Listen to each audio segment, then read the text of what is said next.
Okay, let's talk Series 2.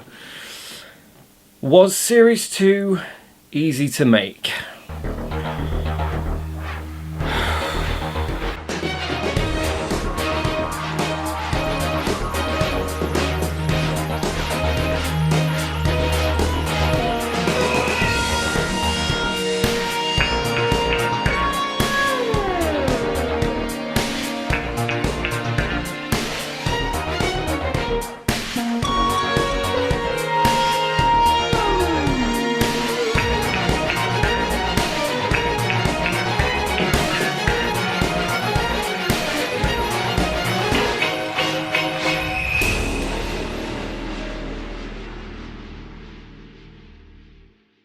Welcome to Beyond the TARDIS.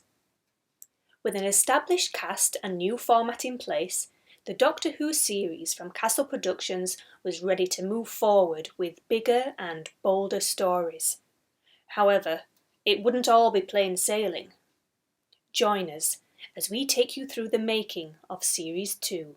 So, the second series initially started really well and was supposed to come out the year after Series 1, and we saw no problems whatsoever until we got a few episodes in, and then things really slowed down. So we ended up staggering episodes here, there and everywhere. Series 2 took a while to come out, but it did come out. And I suppose that's the main thing. The opening episode of the series brought the three main characters together for the first time. How did the cast feel that their characters have changed since Series 1? How do you feel your character has changed since the first series? Well, I mean, I think Daisy's gone through a lot of changes, big ones. Obviously, in the first series, she met the Doctor. She was, I don't know if naive is the right word, but I think it's fair to say she wasn't nearly as experienced as she is now. And then, obviously, since she's gone through the war and that sort of thing, she's definitely had to grow up quite quickly. She's changed a lot. And I think in this series as well, particularly, she starts off, she's quite bitter, I think. Like, she was resigned, I think, to the fact that the Doctor might never come back, and now he has done. And yeah, she's a lot darker character, I think, than when she started. And then I think when Serena comes in, she becomes almost quite possessive of her old life, and it's quite tricky. But I think she has a brilliant character arc and a brilliant character journey in this series. She starts off as that quite dark, bitter character, and obviously she has those rows with Serena. And then eventually, over the series, I think it's that thing of gradually finding yourself again. I think obviously a war is quite a traumatic experience, and going through that can change a person. But I think throughout this series, she gradually finds herself, learns how to enjoy things again, learns how to have a little bit more light in her life, but she'll never go back to the person she was before. She's got that dark undercurrent that's always going to be there, and I think that gives her a really interesting dimension as a character. I think Serena definitely mellowed throughout the series, especially towards Daisy. Although she's obviously still quite sarcastic, I think she started to open up a bit more and found friends she didn't necessarily want to make to begin with. Series 2 brought together another great cast of guest actors, some of them playing multiple roles. Now, I cannot stress this enough, how grateful I am to anyone who gets involved with the series. Anyone who helps make it, anyone who acts in the series, they've all been fantastic. We've got great doctors, great companions, and our guest actors as well, all fantastic. There was so many good guest cast in this series. People that I knew, people that I didn't. I'm probably going to focus more on the people that I knew because it was just a joy to hear some of them getting involved. I've got notes on these guys as well because there are quite a few of them. So I don't know everybody.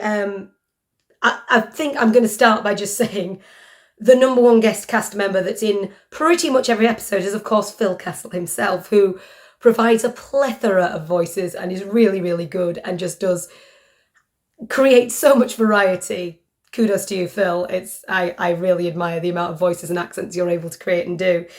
So in episode 1, I've written down, we had Joshua Coy as Marduk, Jake Hall as Altor, and Alexandra de Villiers, I hope I've pronounced that right, Alexandra, I'm never quite sure about your name, as Shay. Now, I don't know Joshua, I don't know Jake, although obviously they, again, appear throughout the series. Again, there's a variety of different voices that they do, which I'm also always impressed by.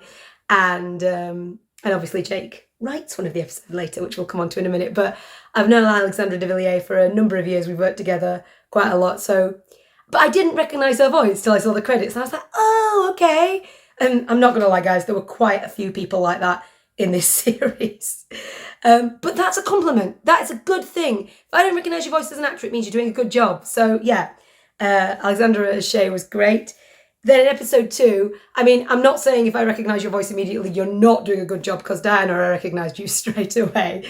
I've worked with Diana a heck of a lot over the last, I think we first worked together, I want to say in 2011, on a production of the Scottish play. Yeah, there's going to be people taking the mickey out of me for that. I don't care. But yeah, Diana was a great Kalea. I think it was Kalea. I've written it down, but Kalea. Sorry, got that pronunciation wrong. And yeah, Diana's got a very distinctive voice. That was really nice to see her. William Marshall as Triscor and Nigel Walker as the Castellan. We'll come on to the pronunciation of the Castellan later. So I'm going to try and get it right, but I may get it wrong at some time. But yeah, it was nice to see William and Nigel. I've worked with William on horror films before. We've done some good scenes together. Nigel, what did I work with on? Oh, I think it was Richard III, wasn't it, Nigel? Anyway, I'm not sure, but it's just always a pleasure to see, or hear, I should say, people you know doing work. And of course, I don't know how much you guys know about the way we record this, but we record all our lines individually at home on our own personal voiceover setups, and then Phil edits it all together. So you don't often know who's going to be in the episode until you hear it like a year afterwards, and you're like, oh, okay. And like I said, sometimes you recognise people immediately, sometimes you don't. Episode 3, it just says no one knew, so there was no one in that episode. Different to the previous episodes. Previous episodes, let's try again. Episode 4, there were lots of people because, of course, it was the Star Trek episode, which, again, we'll come on to in more detail later. But, again, we had William in it. It's always a pleasure to hear Mackenzie Crompton. Again, Mackenzie has such a huge variety of voices. She's Esmeralda. Her New York is on point. I love it. I nearly applied for that role because Phil was basically like, it doesn't matter if it's someone who's already in the series, as long as you can do a different enough voice. And I'm glad I didn't, because Mackenzie just nails it. But Mackenzie is also great as McFadden. Nigel Walker again is in it. Couple of people I think I've met Ben Harmon, but not much to speak to. But yeah, great job as Captain Stewart. Esther Bullock as Curtis, yes. Not a lot to say, really. Episode 5 had all the same people we've had before, so no one to comment on again. Episode 6, now we've got Mackenzie again, we've got Joshua Coy, we've got Jake Hall again. However, we also had Joe Bott. I am astounded I didn't recognise Joe's voice in this, because I've worked with Joe loads. Joe and I have gone out for ice cream together. I really like Joe. And I thought she did a phenomenal job as Laura. She was really, really good. And Laura was a particularly nuanced character with a lot of variety. The acting of Laura was great, and it was really nice when I realised it was Joe, because she's great. Then, of course, in episode 7, we had Alexandra de Villiers again as Jalfar. Again, didn't recognise her, so great. Episode 8, we had Mackenzie as Clara. I'm sorry, what another accent we've got there. Great work. And I don't know James Muir, but I loved Donald. I don't know if James is really Scottish. I don't know if James... I've never met James, but I loved his work with Donald. I'd love to hear his voice in real life and know how similar it is to Donald. Oh, but episode 9 was where we had Edward Finlay Smythe and Esmeralda back again. Again, Mackenzie as Esmeralda. And Simon Fisher Becker, if I'm reading my handwriting correctly, who's always been a great Edward Finlay Smythe. Nothing more to report there. And then episode 10, it just says as before, which means we have no new voices. But yeah, I just as kind of a summary, I thought there were some really good voice actors in this series, both as guest cast and as the main cast. And it was just so nice to see the names of and hear so many people that I recognised I've worked with in the past. It's always a pleasure. I think it's really cool that guest stars have appeared within the series, and to think that I've worked alongside them without actually meeting them. The second series officially began on Christmas Day 2020 with a short prequel episode entitled The Meeting. So the format stayed the same, 10 episodes with two-part stories. The series finale was kind of a joined 3-episode arc in a way, rather than a 2-parter.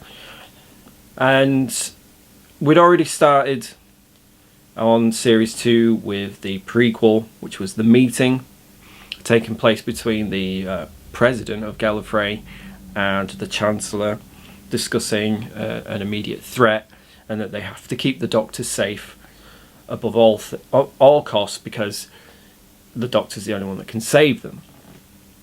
And of course this sets us up for our overall story arc for the second series.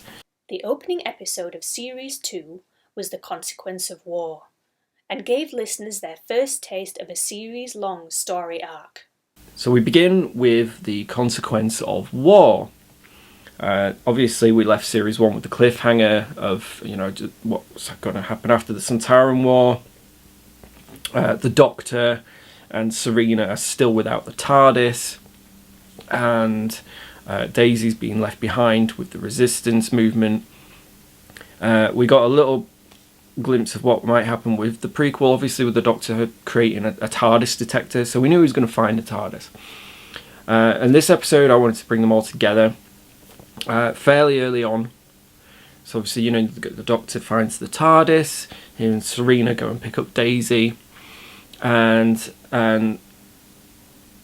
Daisy has a request. She wants to go and help out somebody who she befriended in the camps, because their planet was hit pretty hard during the war.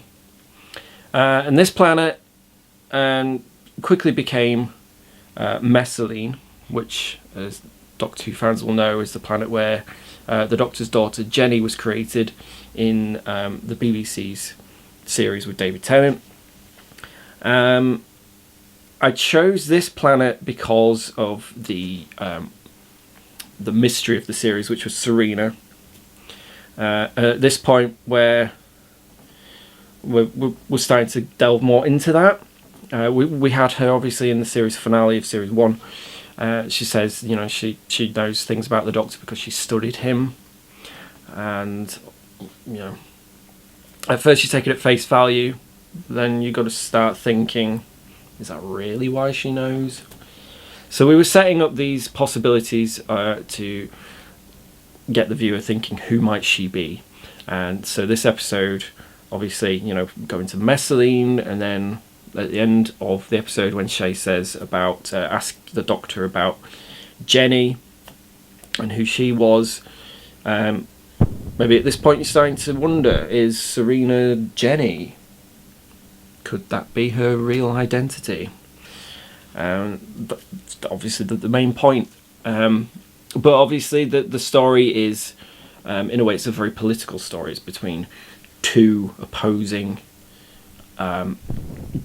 people who want the leadership of the planet after the war. And it's the typical story for the Doctor and the companion, which is Daisy, because they need to get back into their relationship because they've been apart for a whole year.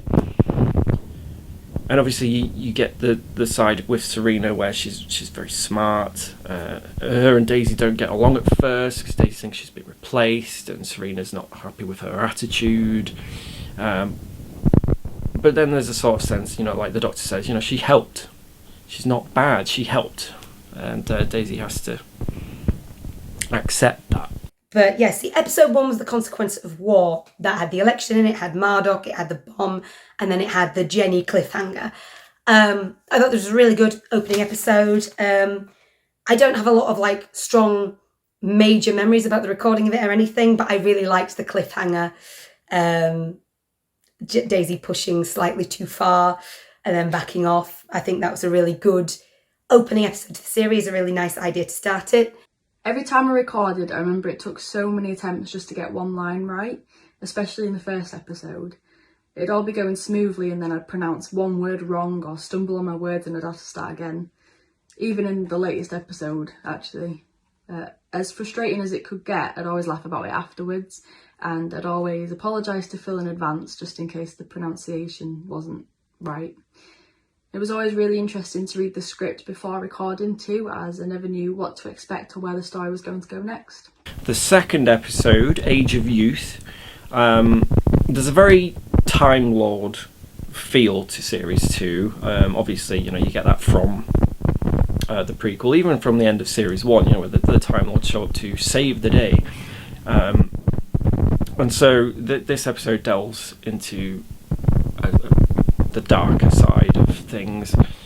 So the idea of a rogue group of Shobogans from Gallifrey who were fed up of being outcast and not allowed into the academy, using the Time War as a distraction to gain an entrance to the capital, and one of their number, like their scientist really, finding the ability to incorporate regeneration into their cells, but without the limitation of the 13 regenerations, so they just keep going, keep regenerating.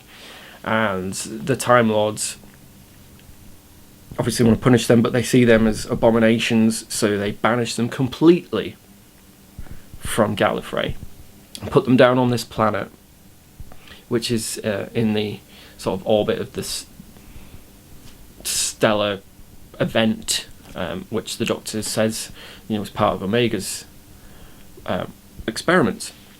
And mainly this planet will cause problems for anyone who's there for too long, so they cannot conceive. So these people are left there to constantly die and regenerate, and they can do nothing to stop it apart from literally kill each other at the point of regeneration, and they don't want to do that. So obviously, when the Doctor arrives and finds this group, he is appalled at what's happened, and after some persuasion wants to help them by stopping the process of regeneration. So when they die, they die. Ultimately, he does do this, but then they reveal their true colours by effectively executing one of their number in front of the Doctor, and he gets very angry, as you would, and leaves them to their fate. And this episode was again setting up what will become the finale. You've got Jontana saying to Serena, I know your secret, I know that you are the key to what? We don't quite know yet. Then we have the Castellan showing up at the end of the episode and solving their problems for them by having them all murdered. And it becomes clear, obviously, then that he's the villain for the whole series arc. But it's setting up a lot more intrigue and mystery. Then we've got episode 2, The Age of Youth. Of course, like I said, recognised Diana's voice straight away when I listened to it, so that was really nice. The endlessly regenerating Shobogans, Triscor dying. Yeah, this was an unexpectedly dark episode for the second episode. If I forget to say I really liked an episode, by the way, I liked all the episodes, so that's not going to change. But it was nice to go to a darker place and really sort of investigate that, both as part of the story and as one of the actors involved. Now, the third episode of the series is where we actually came across our problems. So episodes 1 and 2, no problems there, without a hitch. And then episode 3 was going to be following on from the success of filming the prequel to Series 2. We planned on filming at least one episode in the series, and it was going to be episode 3. And we started to encounter an issue which couldn't be helped, and eventually we came to the conclusion we're going to have to revert back to audio for this episode. But I really like the idea that we had for the original episode, and it was written specifically to be seen. So that episode has been taken out and will be put into series 3. But the basics of the concept were still there. Having what I wanted was the 3 main characters to be split up and face their own little nightmares on their own. So I introduced the Weeping Angels. I'd had a request for Weeping Angel story, but they're very difficult to do on audio. And so I thought, I get a little bit of practice before I do a full Weeping Angel story. Make sure I can work this out. So we threw them in there last minute and had each character go off on their own. So you have, Daisy's problems with her parents arising again, and the Doctor witnessing the death of his companions, and the TARDIS leaving him broken. And the mystery continuing with Serena, where she's confronted by the Chancellor from Gallifrey and the 4th Doctor, which is creating another twist to her story. Why would she know someone from Gallifrey? Why would she know a much younger version of the Doctor? What's going on there? And the whole thing then would lead into the next story, which is who would be trying to create nightmare scenarios to break their will. Episode 3, Forest of Fear. I think this was originally intended to be a visual episode, a filmed episode rather than just an audio episode. And I really wish it had been, because I love the Weeping Angels. I love them. I'm also terrified of them. In fact, I should have worn my Weeping Angel t-shirt. I wore my Time Fracture one. But I have a Weeping Angel t-shirt somewhere, which I shouldn't have, because we all know the image of an angel becomes an angel, but I do have one somewhere. I'm looking around. It'll be on the floor of my bedroom somewhere, because I'm not tidy. I digress. The Weeping Angels terrified me when they first came in Blink. I honestly think Blink is, so far anyway, the single best episode of Doctor Who ever written. I think it's brilliant.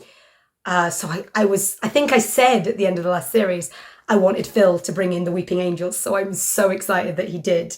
It's quite a short episode, I think probably because we were originally intending to film it, so there's not a lot to say about it, except the fact that it was that end of like, oh, it was all a dream, but who did it? Like, it wasn't a cop-out because it leads on to the later stories and it was important. So obviously, if you've listened to the whole series, you know who did it. But I thought that was like another sort of nice cliffhanger that led us on to later episodes. So, episodes 4 and 5, The Voice from the Shadows. This was a very fun 2-parter, and I really enjoyed writing it. Just before I wrote Series 2, I'd had a watch-through of Star Trek, and my favourite is The Next Generation. And I wanted to incorporate it somehow into Doctor Who without it being a direct crossover. So I had this idea, what if the TARDIS crew come across a ship, firstly named after a Star Trek actor, but then the entire crew are named after actors from The Next Generation. So you have Captain Stewart and Commander Frakes, and the android is called Spiner, and the whole coincidence of that happening became part of the story, because then you're led to believe that it's just because someone's messing with them, and then of course it's revealed that no, they actually are called those names. And adding in the little thing where Daisy recognises all the references, but nobody seems to know what she's talking about until the very end when the Doctor reveals that he got it all along. And then obviously I wanted to do a story with the Vashta Nerada, which was another one that I'd been requested to do. But I feel like the Vashta Nerada, they're not very open to too much interpretation. You're just going to keep getting the base Under Siege style stories with them. But I felt that putting them into this situation and having that be part of the dream, in the way that that's how the Doctor realises that something's wrong, because Daisy is talking with their voice, but she's not been eaten. She's not in a suit or anything like that. Which was really great. Vicki did a fabulous job with that, with the two personalities at war, Daisy and the Vashta Nerada. It was really good. And then, to have that all come to the conclusion that it was a dream, and that the person that's been manipulating their dreams and trying to break them is the Dream Lord, from a Matt Smith story. And the fact that he's still there, trying to break free somehow. And, I didn't want to do a full-on Dream Lord story. I wanted him to be like the sort of mystery villain at the end of the story. And then you've got, another little clue towards who Serena might be when Dr. McFadden scans her. Serena at first doesn't want to be scanned because she doesn't want the Doctor and Daisy to see. And then Dr. McFadden's about to say a clue, which is, obviously we don't say it in the episode because we didn't want to reveal it just yet, but the Dr. McFadden had scanned her and obviously seen that she had 2 hearts, and she was about to say, "So you're the same species as the Doctor," but then Serena cuts her off. But yeah, it was a really, really fun episode to put together. I loved combining the whole Doctor Who, Star Trek world. Then we've got episode 4 and 5. I'm going to talk a bit about them as a pair, and I'm going to talk a bit about them as individuals, because it was just a joy. I have to admit, I'm not a massive Trekkie. It's not that I don't want to watch it, it's not that I actively avoid it, it's just for some reason I've never really watched it, and I know I'd love it. So I must get on to watching Star Trek. But I know it well enough to get all the jokes, and I just thought it was thoroughly amusing, using the actors' names and that sort of thing. I don't know if I said episode 4 and 5 was The Voice from the Shadows Part 1 and Part 2. They also included another of my favourite Doctor Who aliens, the Vashta Nerada. Again, Sounds in the Library, another Stephen Moffat episode, another superb episode. First appearance of River Song, obviously. But the Vashta Nerada are terrifying. Because I think the reason I love the Vashta Nerada so much is because I think Sounds in the Library is also one of my favourite episodes. Because for a start, I love reading. I'm a massive book nerd. I've got a library in my house.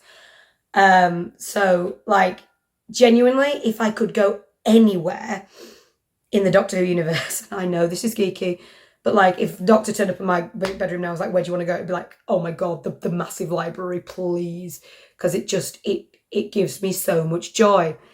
I love the library. But then, of course, it's got the Vashta Nerada in, which are terrifying. That swarm thing. It's like, the piranhas of the air.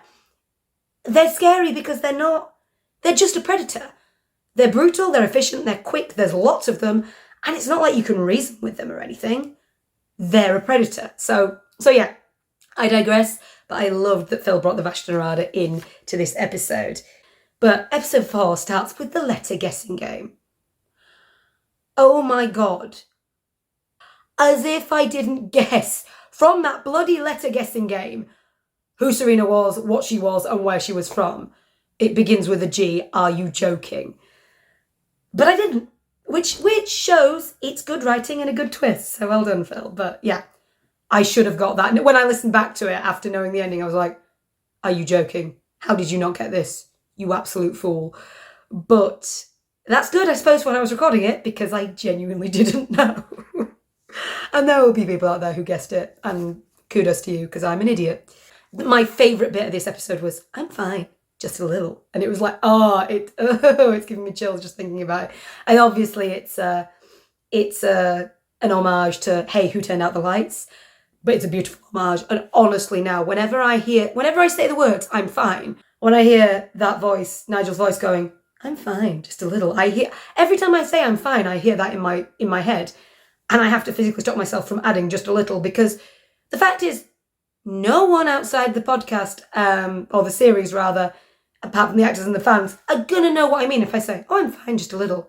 They'll be like, just a little. And but I love that. I thought that was a beautiful little homage, really nicely written and really nicely played. I initially wasn't sure about episode 5. I started reading it, I was like, why are the Vashtornado acting so weird? This doesn't make sense. I don't like it. Sorry, Phil. But then the conclusion arrived and I was like, oh, now this makes perfect sense. Okay, I don't mind it now because it makes sense. Again, there was a lot of interesting recording stuff about this episode, which you might be interested to hear. So, for instance, the double voices. Obviously, I had to play Daisy and Daisy possessed by the Vashtornado. And I thought I'd recorded these separately because that would have made my life easier. Like recorded one line, one track for Daisy as the Vashtornado and one track for Daisy as normal Daisy. But I didn't do that, apparently. I just switched between the two, which I'm actually quite proud of. That was good work. But yeah, it was a tricky choice to make because I was very conscious that I didn't want the voice to sound too far from Daisy, because it's still Daisy, she's just possessed. But the tricky thing is, like, if this was a visual medium, I may have kept the same voice more, because I could have changed my physicality, I could have changed my expressions, it could have been very blank and very creepy and then sort of maybe like shuffling movements, I don't know. You know, but you don't have any of those options with audio. So I had to really think about how I was going to change the voice enough so that the listeners knew who I was at any given time, but not so much that you didn't know it was Daisy possessed by the Vashtornado. So I just kind of made it very slow, and I went for a sort of lighter quality. So it's still Daisy's voice. I don't really know what I was thinking. I think I was sort of thinking of the swarm thing, like the fact that they're a swarm, and also that they probably wouldn't be used to speaking through someone, because even in the Silence in the Light episode, it was a mimic, it was an echo, it wasn't them actually taking speech.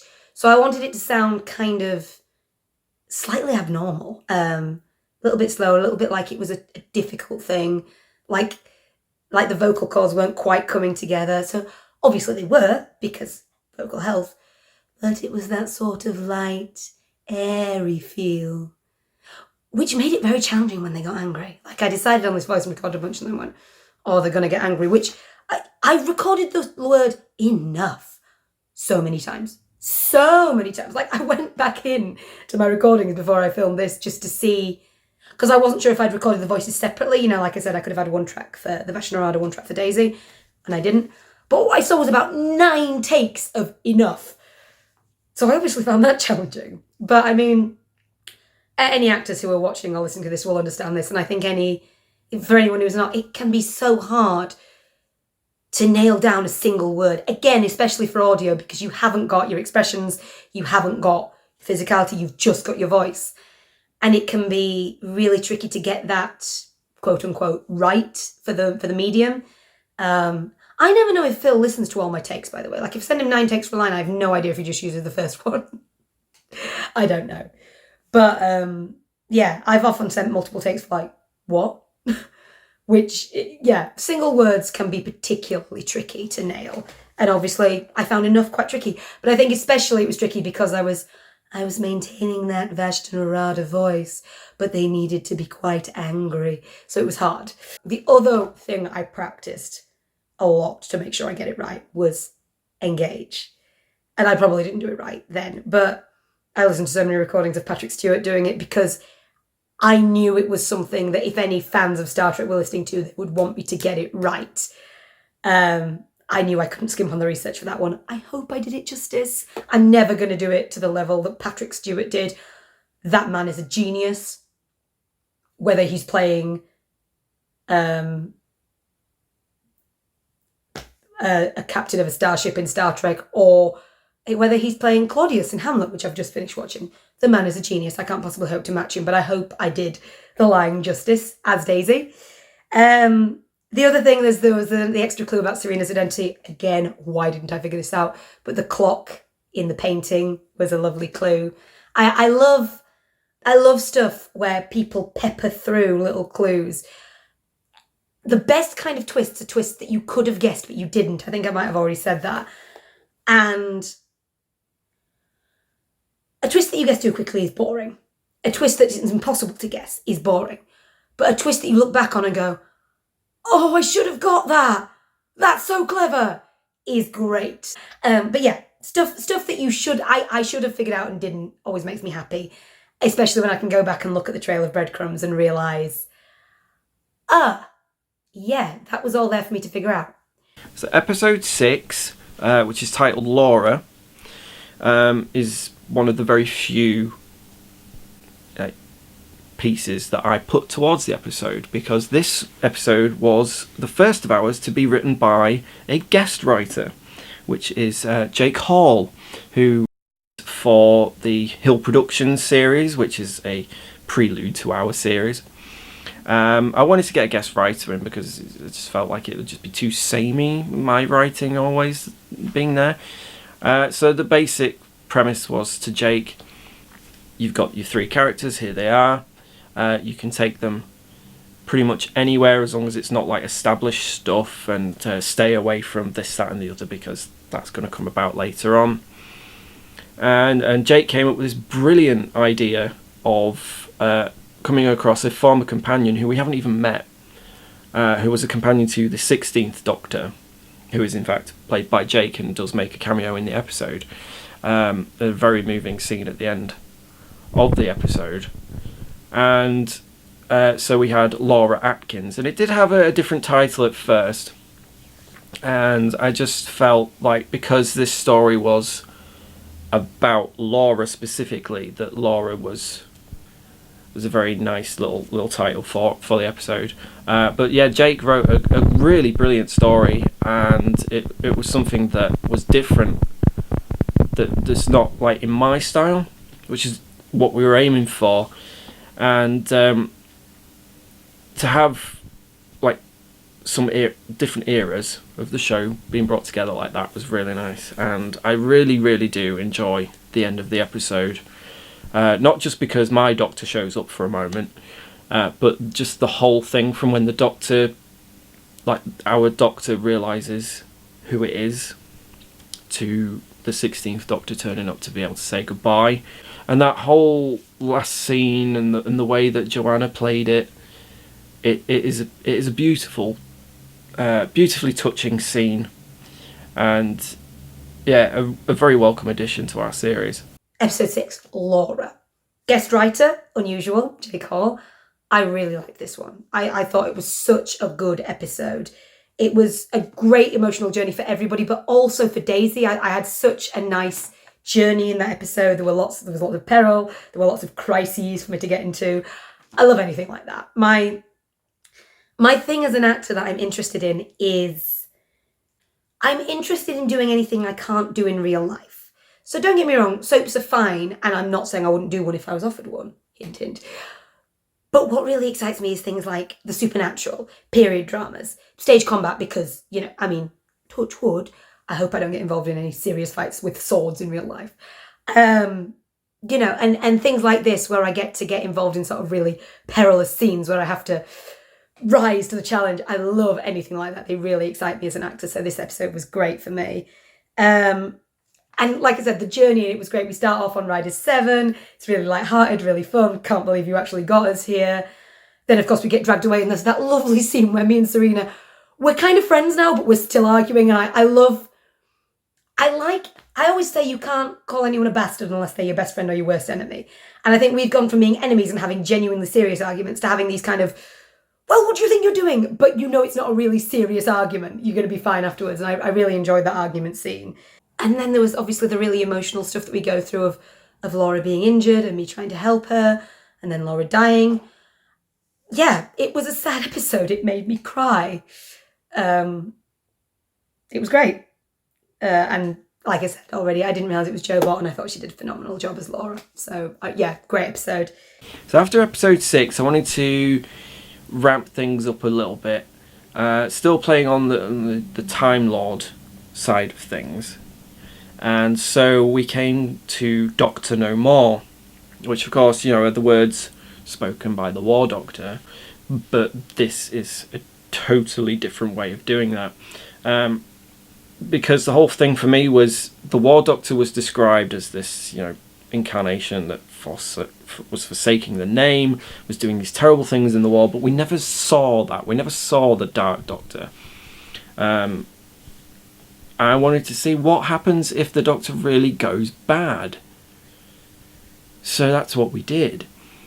So you have Serena taken out of her normal reality and put down in a parallel universe where the Doctor didn't have Serena to calm him down when Daisy was taken at the end of series 1, and he went on this mad rampage in a way, and started by killing the Sontarans, and it just didn't stop there, and he, almost in like the Time Lord Victorious style, felt that the universe was his.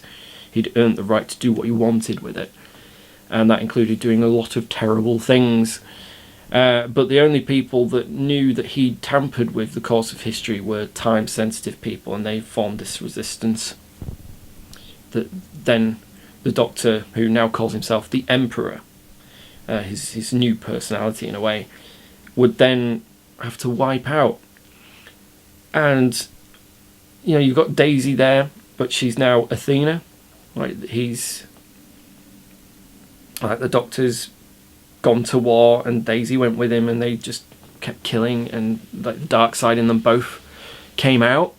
And then the Doctor, wanted his own army, and even though he knew who the deadliest soldiers in the universe would be, the fact that he took the Daleks, the Cybermen, what was left of the Sontaran, and pitched them together until only the strongest remained, so that they would kill each other for his entertainment. But he always knew it would be the Daleks, so he re-genetically engineered them to just obey him, and they became his foot soldiers. But I did like the idea that they still sort of put him on edge, because they would.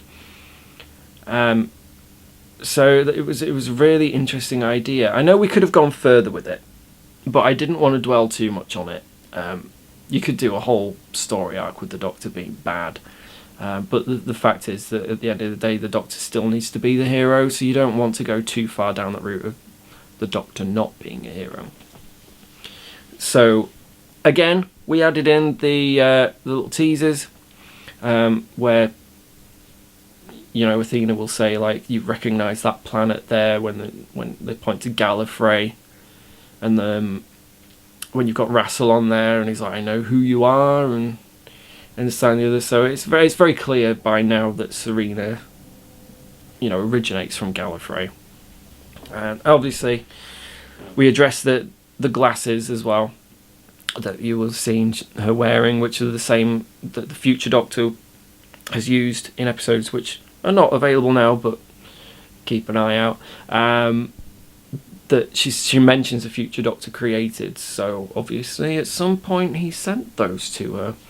But why? Yeah, the fact that we have this dark side of the Doctor that's always there, but it's never really explored. I just wanted to just have a glimpse of what happens on the day the Doctor goes bad. Again, great fun, really good episode to record. Huge departure from what we normally do, so it really let me flex a little bit, flex my acting muscles, that is. Because of course it had the evil Doctor and the evil Daisy, or the Emperor and Athena. So again, that was an interesting acting challenge because it was an audio medium. Again, you can't change your physicality, you can't change his expressions, you've just got to change your voice. And I changed it even less than for the Vashta Narada, because I think for this one I didn't really think about changing the voice specifically, because it's the same person, just under a completely different set of circumstances. Like, I think it was Stanislavski that said everyone has the seed of everything in them. Everyone could do anything under the right circumstances and with the right pressures. And if they'd had the right pressures growing up, if they got the right history, I don't think like you have the thought, oh, I could never kill anyone, but I imagine given the right set of circumstances, I could, and if I'd been brought up in the right way, had different influences, grown up in a different country, perhaps grown up under, with different parents, with different friends, with different education, who knows? So Athena is Daisy.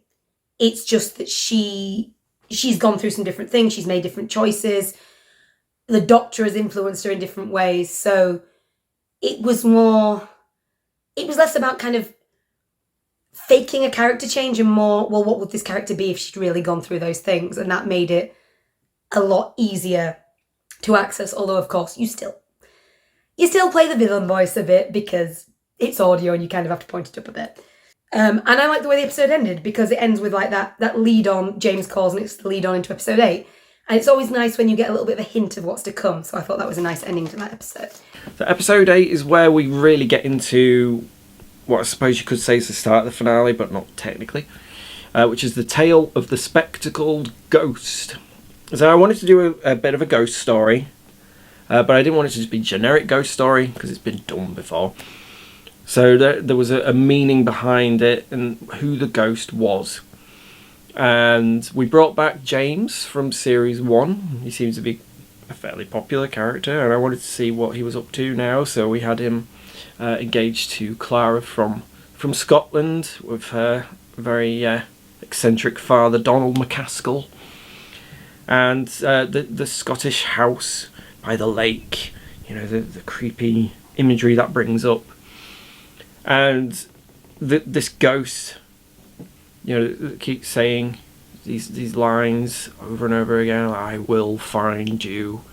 Very scary and in this eerie voice. And then this other voice, which sounds sort of like Daisy saying Doctor, which adds the intrigue.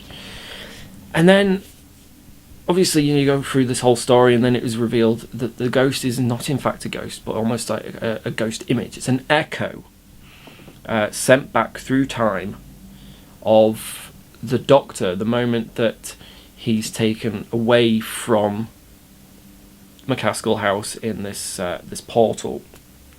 So it is an echo of this moment in time when the Doctor is saying to Daisy, I will find you. And the voice, of course, that was clearly Daisy saying Doctor was that.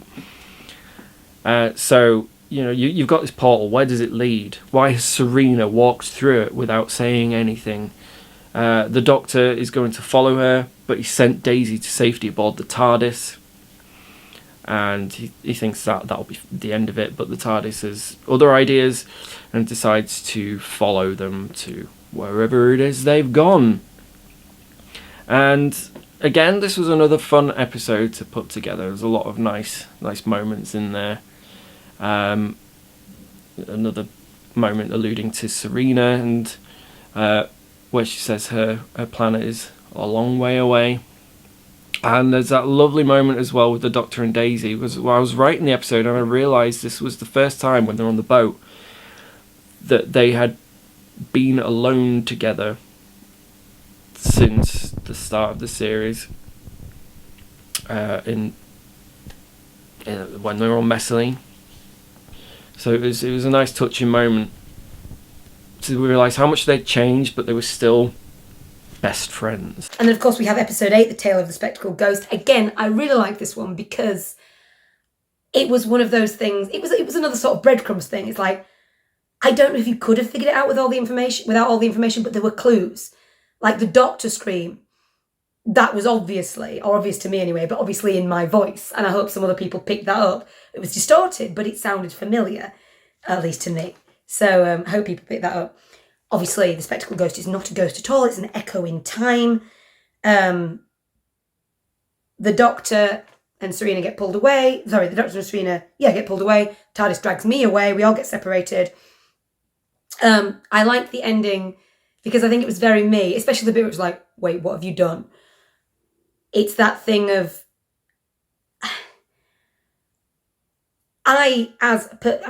we never know what we're really going to do in a situation until it happens, but I am a person who can't leave things alone. Like, if there's a car accident, I'll go and help. If someone's broken down, unless it's like 1 a.m. and I don't want to die, I'll go and help. I can't leave things. I've got a bit of a hero complex. So I think if I were in that situation, the Doctor was saying, no, don't come, I'd be like, no, I am bloody coming. And he would have to trick me to get me to stay behind. So I just loved that. It was a very easy to play because I just thought this is exactly how I would act in this situation. So I really enjoyed that. Episode 9, To Save the Doctor, went through a few iterations before it landed on what it actually was. But it was an episode where I wanted to reintroduce Edward Finlay Smythe, once again played by the amazing Simon Fisher-Becker. Very grateful to him to keep playing the character. Once again doing an amazing job, as you would expect. And adding in the fact that what could have been a throwaway line in Series 1, where he says, I'm sure Esmeralda will be absolutely fine. It was because he made his little detour and went and picked her up, and she's now his travelling companion. So having Esmeralda in there again was great. Mackenzie plays the role brilliantly. It's such a funny character. And to have the Doctor and Serena in this cave, and the Doctor is knocked unconscious, and Serena is saying things to him. She's sorry that she never meant for it to happen this way. It's just, what is her secret? And you've got Daisy and Edward and their little crew working their way through these caves to save the Doctor, which ultimately they do. And then you get the cliffhanger at the end, where the Doctor realises what planet they're on, and it is in fact Gallifrey. They've found their way back. Sends Edward and Esmeralda away, and yeah, so we're left with the cliffhanger leading into the final episode. This is kind of it's a sort of in-betweeny episode. Like, it bridges the gap between the Tale of the Spectacled Ghost and Fall of the Time Lords. Those are kind of the two big, oh my god, we have massive reveals episodes. But this one has to kind of bridge between them so we know. And of course, we get the lovely Edward Finlay Smythe and Mackenzie back, which is nice. It's a great episode. I've not got a lot to say other than the Beast always made me think a little bit of the Beast. Was it the Beast of Kaya Banog from Monty Python and the Holy Grail? But it did. That's what it made me think of. And then, of course, it's Gallifrey. And we move on to episode 10, Fall of the Time Lords. So, episode 10, the finale of Series 2, Fall of the Time Lords. It was always leading to this one. This is kind of where I started and almost worked backwards. I knew I wanted to do a full-on Gallifrey story. After Series 1, of course, when we revealed that they were back. We still don't know how. The Doctor does say that at the end of his previous incarnation he did some pretty bad things in order to get Gallifrey back. Things that we will find out someday, but that's a whole nother story. And so Serena has brought them back here, and she's refusing to disclose the information, and it's frustrating for the Doctor. And also they find out that the Chancellery Guard have taken the TARDIS, but it's the Chancellery Guard who belong to the Castellan, so he has the TARDIS, and they're brought before the President and the Chancellor, only then for it to be revealed that it is the Vice President, and that the real President is in fact Serena, or as she's actually known, Romana. That was the big reveal of the series. I hope that people didn't get it too early. I know I did get a lot of feedback when people were actually quite shocked by the reveal, which is what we want. It's what we're aiming for. So I'm glad it worked for quite a lot of people. And yeah, so the Doctor is reunited with Romana, who's once again president of Gallifrey. And then this whole issue of the Castellan's plan to get back to the start of the Time War and rewrite history by resurrecting Rassilon earlier and replacing Romana before they got too deep into the war. And the Doctor, is rightfully saying you can't do that because you're going to destroy too much. And eventually, the Castellan gets hold of Romana. He needs Romana because, as president, she has the genetic print that can unlock the time lock to go back into the Time War. And he needs the TARDIS to do that, and he already has that. So, with it looking like a certain victory for the Castellan, the Doctor has one last trick up his sleeve, which is something we established earlier in the series when Captain Stewart handed him the communicator to call him in, should he ever need him. And he does. So the Doctor brings Captain Stewart and his crew back, and then it's all-out war between the main Time Lords factions and the Castellan's factions, with the SS Nimoy, right in the middle of the battle, and the Doctor going after the Castellan in his TARDIS, and finally getting back on board with Daisy, and the two of them work together to stop the Castellan and send him back to the capital, but not before too much damage has been done. So Romana's already been forced to open the time lock. A vortex has opened up, and on the other end of that vortex is going to be the Time War, and it's going to rip the universe apart. And she says there's only one way for it to be reversed, and that is for her to throw herself into it. And I realised how daft it sounds, which is why I got the Doctor to say, that is really the stupidest thing I've ever heard, because it's kind of a trope, but ultimately the fact that Romana's genetic code opened this vortex, this time lock, it's only her genetic code can close it. And so time itself is asking for a sacrifice, and she is that sacrifice. The Doctor says, I'm older than you, I've got more experience travelling through time, let me do it. But it's not time energy or anything like that. It wants Romana's genetic code to close. So she traps them behind a force field and says an emotional goodbye, and then sacrifices herself to the time vortex. Obviously, I brought back Romana because, it's a well-loved character. I really like the character of Romana. But to then rip her away from not only the Doctor but the audience as well, I wanted that to be the big gut punch of the episode. And then ultimately what that then does to the Doctor, which causes him to go into a rage again, and you find out that he's still got the Gallifreyan relic on board the TARDIS, what he can use to once again throw Gallifrey into its own almost time lock. But this time it's a bubble in space, so it's not like with the Time War. It is literally just a bubble that's formed around the planet, so nothing can get in, nothing can get out. So the outside of the universe continues on without any Time Lord interference. Gallifrey itself continues on with no interference from outside of that bubble, and the Time Lords can't get out.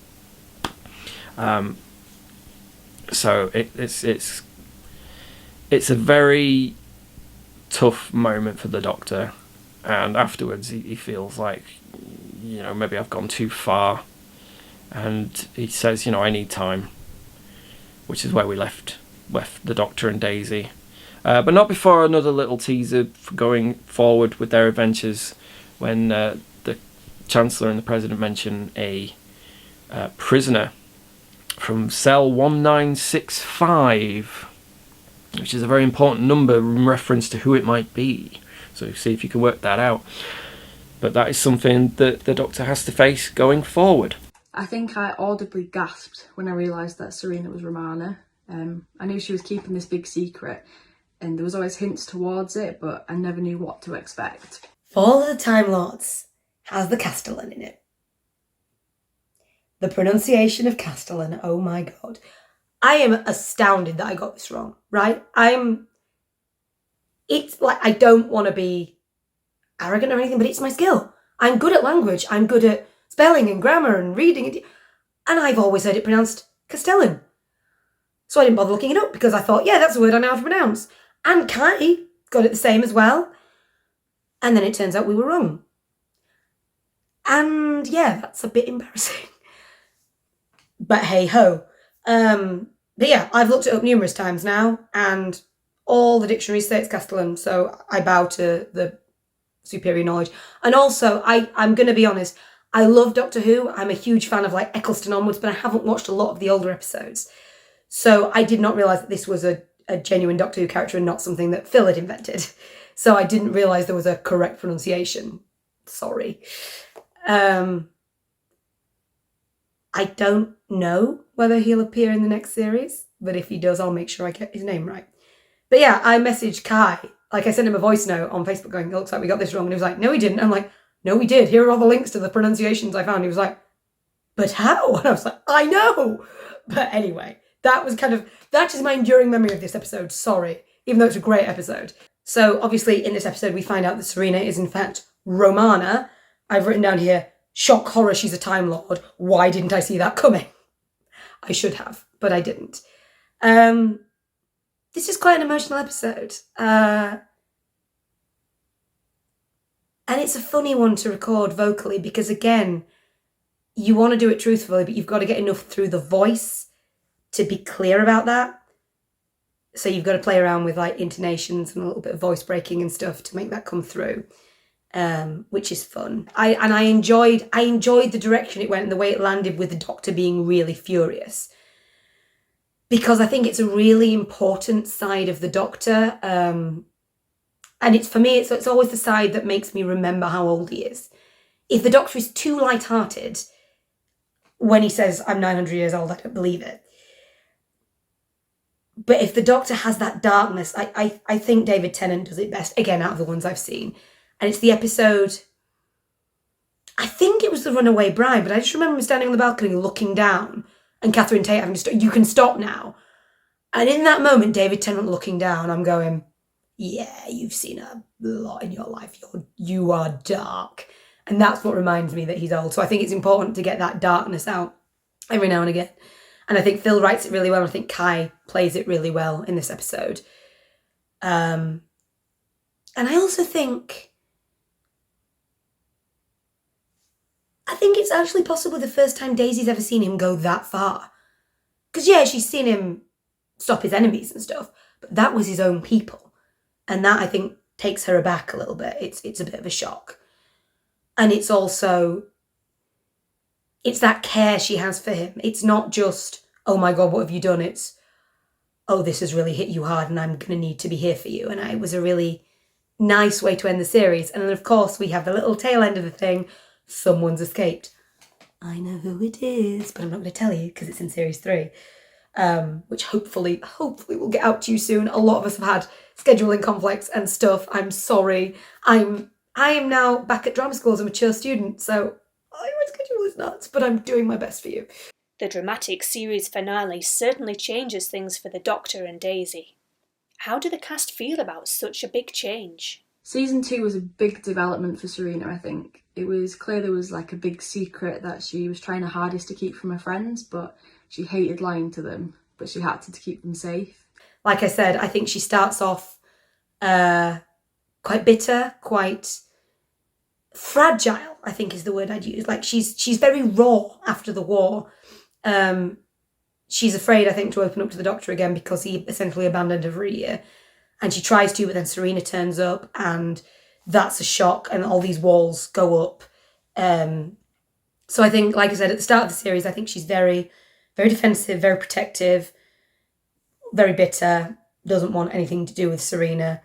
And then gradually throughout the series, she finds herself again. She becomes softer, she becomes lighter. She'll never lose that darkness that she's found in the war. But she becomes more herself again. She becomes a bit lighter. She tells more jokes. But she's still very capable. And I think she's capable in a way that Daisy was always capable, but particularly capable in the second series.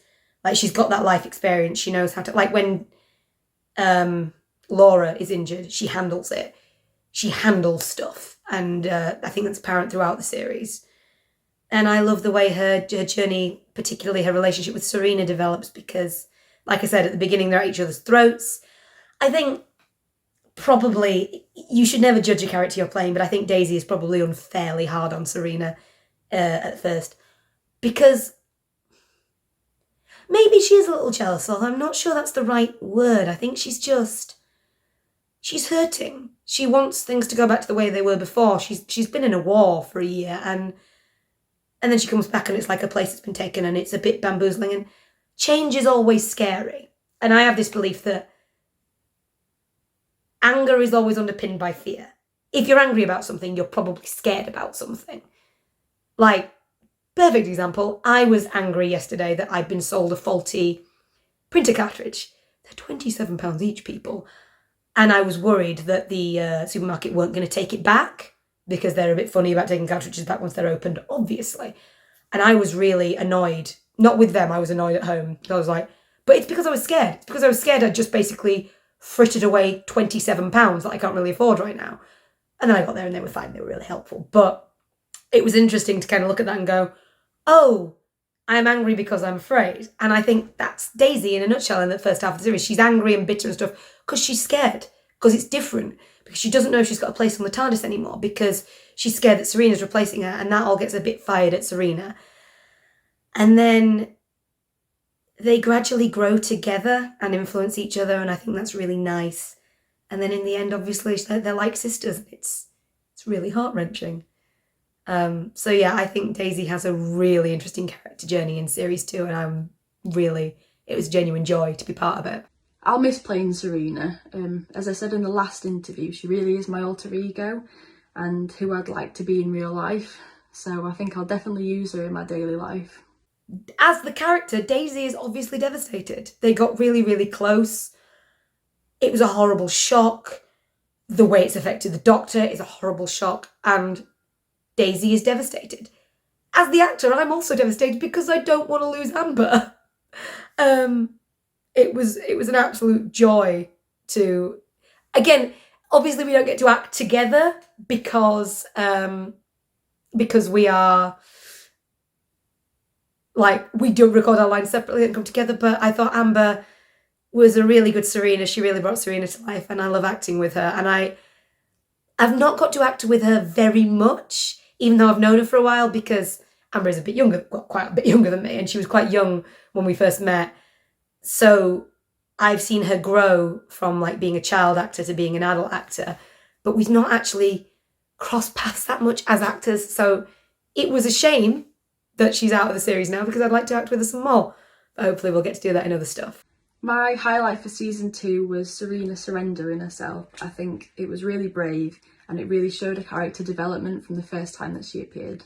Love the Star Trek episodes because Star Trek references and Vash Narada. Love the Weeping Angels because Weeping Angels. And really liked the Laura episode. I thought that was fantastic. So yeah, I'm not going to go too much into detail on that because I've already talked about that at length. With Series 2 coming to a close, what can we expect from Series 3? Quite honestly, at the moment, I hope I just get it done. I'm so sorry, Phil. I hope that we see the Doctor, like Daisy's journey in Series 2, I hope we see the Doctor find himself again. He's in a very dark place right now, and I hope he gets out of that. I don't know what's going to happen in Series 3. I've seen episode 1, haven't seen any rest of it, so I hope it's a satisfying conclusion to Series 3. I don't want to say too much because I don't want to give away too much, but I think this series is hopefully, I hope this series is going to tie up a lot of loose ends. But I hope most of all it's going to be fun to do, which I'm sure it will be under the guidance of Phil Castle. So, going forward, what do we have? Well, obviously we're going to continue on the 20th Doctor's adventures. However, that is proving an issue. We were going to have those adventures continue through Series 3, which would be an overall story, which is going to be 6 episodes, very similar to Flux, only better. But that would have been, obviously, then the continuation of who is prisoner 1965. Then it became apparent that that wasn't going to work, so we've reduced it so that the 20th Doctor's Adventures will become 3 special episodes exploring that story, and that will be the end of the 20th Doctor's era.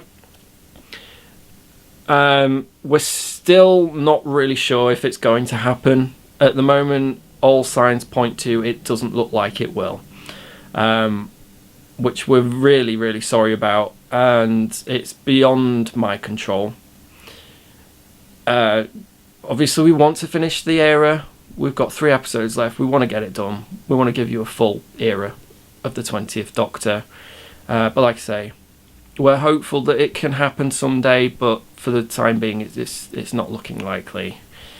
But in the meantime, we have just started the adventures of the 18th Doctor.